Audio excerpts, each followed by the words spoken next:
Yeah, you already know what it is. Lethal Talent 24, dive bombing at you with some Eagles content. So, the Eagles signed cornerback Jane Harris, or re-signed him to the practice squad. I believe this is his second stint with us. So, he was with us all off season and throughout the preseason until we cut him, and then we signed to the practice squad. And then we cut him again to make room for which I believe is Craig James and Michael Green.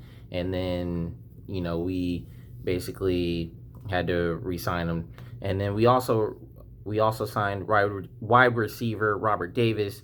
He was previously with the Washington Redskins, but we went ahead and brought him to our camp. So welcome to the Eagles, guys, and it's going to be, some hard work from there. So a couple of videos I watched, John McMullen was talking about, like about Deshaun Jackson and him making his way back to the roster, and basically if there's any kind of trades. I was also listening to the No Huddle podcast, and what these they bring some interesting concepts, or some interesting situations via trade, or just what Doug would do.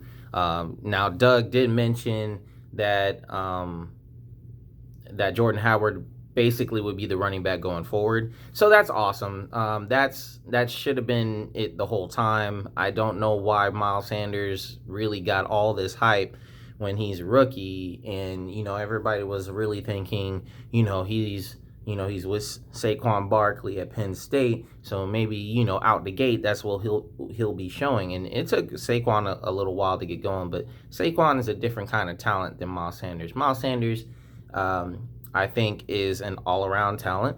He can catch the ball. He hasn't dropped the ball yet as far as in the passing game, and as far as the running game goes, I mean, we all know he's had fumbles, but he's put together 2 good games of at least holding on to the ball. But as far as yardage, he jumps way too much. So he's going to have to work on that, going north and south instead of that east and west. He's got to get out of that college mentality and make sure when he has a hole, he hits it fast. And then once he gets in the backfield, then make your cuts, juke, or whatever you got to do to get past that one defender that's keeping you from getting into the end zone, or just keeping you from getting extra yards in general. So, I just think that Howard definitely should be the back. He should have been back day one, but it's good that Doug is seeing and realizing that the offense is going to need him to carry the load as far as the run game. Now the offensive line has to do their part. They've been kind of inconsistent. Actually, not kind of. They have been inconsistent, because they show up one week and they don't show up. They show up. It just goes back and forth. We need to get the run game going in order to make the pass game work. To open everything up, and that's just, I'm glad that they're making the adjustments to do it now. With Jim Schwartz, and he, like I said, with John McMullen, he was saying that him showing that he's doing these different kinds of blitzes, stuff that he didn't normally do or wasn't comfortable with. And I really think that that's the reason why they brought in that guy from Miami, that defensive coach. I don't know the exact position, excuse me for that, but basically he's a defensive assistant to Jim Schwartz, and I think that he kind of gave him some ideas about how to blitz and when the blitz. And I'm liking what I'm seeing as far as the blitzes go, because even though they take an extra man out of coverage, you're getting that pressure on quarterbacks. And if you got guys like I'm not just throwing shade, but got guys like Dak Prescott, and even Aaron Rodgers, whenever he gets pressure on, got mobile quarterbacks that can move. Now, I think Russell Wilson is a different beast. He runs around like a gazelle, and you basically have to be aligned and get him down. So same thing with Aaron Rodgers, but out of the 3, Dak Prescott's obviously slower. So and there's tons of Deshaun Watson and couple other guys that are pretty quick on their feet, and so you just got to make sure you can bring them down, because and what better way to do that than to put pressure on them, you know? And now I think, honestly, or I just wish that he would spy more on quarterbacks that do like to run if they don't have anybody open, because Russell Wilson will be like a human joystick and just run around until, you know, he doesn't even care if he loses 20 yards off of this run around. He's going to run around until he can find somebody to get open, just to make sure that they do, you know, because corners can't cover, especially, you know, our corners in that situation. That's a worry right there. But Jim Schwartz has been blitzing. He's been doing a lot, and I'm liking what I'm seeing out of this defense. It's not the same old as far as attacking the quarterback and the offensive line. Now, unfortunately, where the same is the coverage, and these guys just play too far off. But the good thing about the coverage is that Rasul Douglas, even I saw Ron Jaworski put this up, that he's been one of the top-rated cornerbacks in the league pretty much right now. So, I mean, that's kudos to him. I love Rasul Douglas, third-round pick out of West Virginia, and, you know, he's rocking it. I've always liked him. He's got ball hawking skills, and I know a lot of people like to say that he should be moved to safety and, you know, that and this and the other, but I think he could play both. I just think that he's a better corner right now because that's what he's most comfortable with. Because when you can't, and especially when Jim Schwartz doesn't cross-train his players, where it's, you know, and plus he hasn't really played that position much. He's usually wide receiver or corner for Rasul. So, I mean, this kid is coming, you know, coming a long way. And, I mean, I couldn't be any more prouder of him. So, you know, just keep up the good work. And, you know, hopefully, I mean, nobody's thinking he's a shutdown corner or nothing. But, you know, you can see he's making steps to be a better corner every year. So, I mean, you know, like I said, kudos to him. And, you know, Craig James, you know, he's actually doing well, you know. You know, he made a couple of good plays. And then, you know, he made a couple of bad plays too. But for somebody that's playing his second game, you know, I mean, really, technically, it's his first game, because the Packers game, he only played, you know, one snap. So, I mean, you know, if he can, and the Eagles saw something in him when I believe he was at Minnesota. So, regardless, they saw something in him, and he's kind of shown it. He's putting it on tape. So that's also a good thing. Now, I still think we need to go get a corner. Also, I think we need a wide receiver. A lot of people were talking about Emmanuel Sanders. And then, like, the No Huddle guys were talking about, you know, trading Nelson Agholor to Minnesota for Stephon Diggs, and a third-round pick for Nelson Agholor and a third-round pick to the Minnesota Vikings for Stephon Diggs.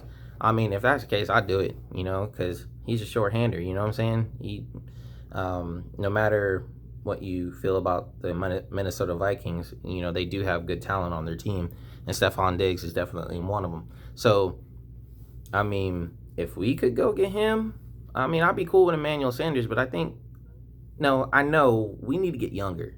We need to get younger and start building this team up with young talent. Doesn't matter if they're free agents, and, you know, as long as they're a proven player that can work within Doug's system, that would be great. Because, I mean, I think we can all agree that where we've been getting killed, other than pass coverage, is also wide receivers. Because our wide receivers that we projected to be very good, even if Deshaun and Alshon aren't in, they haven't looked good. I mean, they can get separation, but they can't catch balls. And when it comes key times to come through in a game, they do not shine. They actually shy away. And, you know, you got even I watched Lord Brunson, his videos earlier, and, you know, when the draft was ongoing, and he was like, why didn't we take DK Metcalf? Now, you see the difference between DK Metcalf, who's killing it right now with Russell Wilson and the Seattle Seahawks, and then you got JJ Arcega-Whiteside, who really just hasn't shown much. The Eagles have to get their draft picks right in the key positions, utility positions, and the key positions of wide receiver.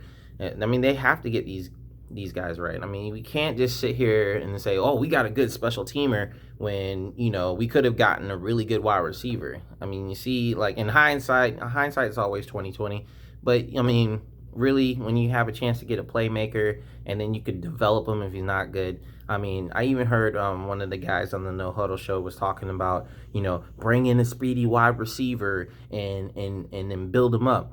They have to have talent, though, because that's exactly what we did with Shelton Gibson. We gave him 3 years to develop, and it was time. We had to cut him because he didn't progress. He either couldn't catch the ball, or he just wasn't good enough to get out on the field. So I mean, like, you got to draw the line somewhere. But the Eagles have to start making sure that they get these wide receiver positions correct, in the draft.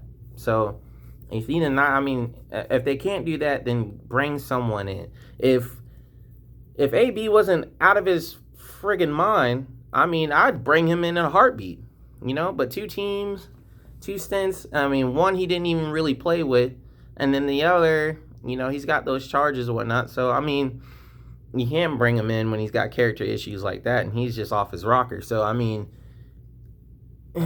man, that talent is out there, man. And if he was in his right mind, I'd snatch him up in a heartbeat. But no.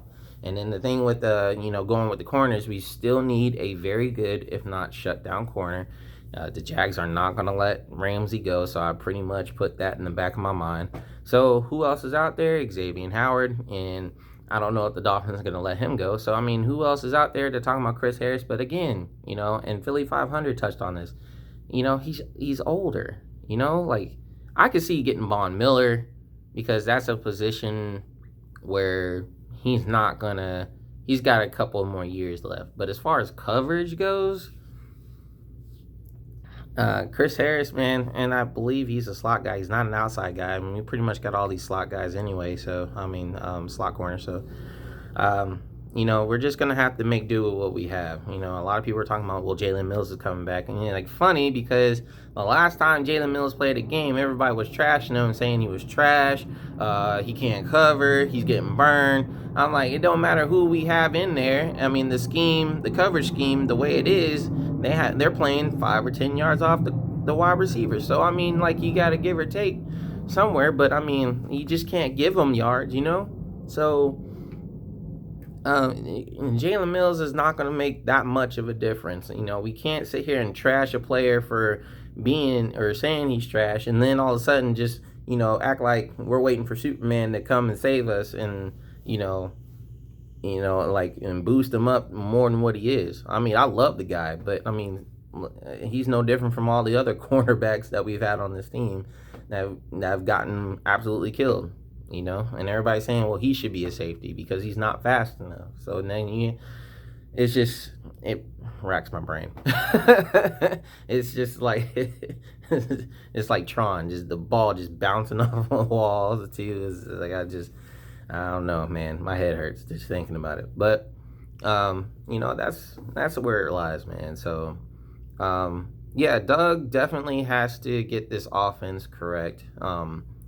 That's really the Jets game, that was really the sore spot. I mean, they did well, and then they just crashed. And I think that's when they got away from the run.